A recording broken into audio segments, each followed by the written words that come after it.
రామ్మూర్తి నాయుడు గారు ఒక మంచి మిత్రుడు నాకు. నేను మీ అందరికీ తెలుసు, హీరోగా తిరుపతిలోనే చాలా ఎక్కువ సినిమాలని షూటింగ్ చేసేవాడిని. అప్పట్లో మేము జిగిరి దోస్తులం, చాలా మంచి మిత్రులం, కలిసి తిరిగేవాళ్ళం, కలిసి ఆడుకున్నాం, కలిసి ఉన్నాం చాలా కాలం పాటు. ఇవాళ ఒక మంచి మిత్రుడిని కోల్పోయాను నేను. తన ఆరోగ్యం కూడా బాగోలేదు. ఎప్పటికైనా మీ అందరికీ తెలుసు, ఫైనల్గా డెస్టినేషన్ దేవుడు ఇవాళ.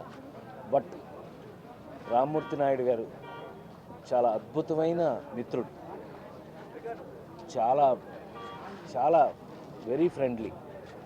ఒక మంచి మిత్రుడిని ఇవాళ కోల్పోయాను.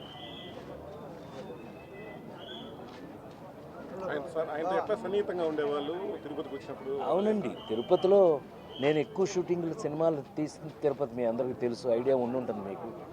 దాదాపు 28-30 సినిమాల దాకా తిరుపతిలో చేశాను నేను. 80-90% సూపర్ హిట్లు అన్నీ. ఇద్దరు పిల్లల ముద్దులు పోలీసు, ఎదురెండు మూడు, పక్కన పెళ్ళాం, బృందావనం, మీ అందరికీ తెలుసు అన్ని సినిమాలు.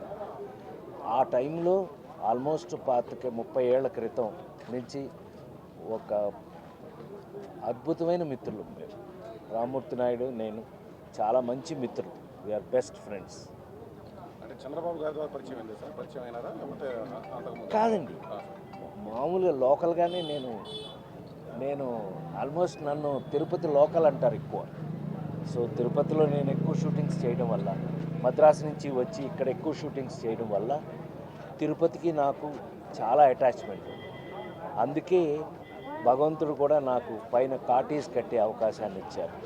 అప్పుడు కూడా అందరం కలిసి మెలిసి వీటన్నిటిలోనూ పార్టిసిపేట్ చేసేవాళ్ళం. ఓ మంచి మిత్రుడు అండి రామ్మూర్తి, నాకు చాలా మంచి మిత్రుడిని కోల్పోయాను. Thank you.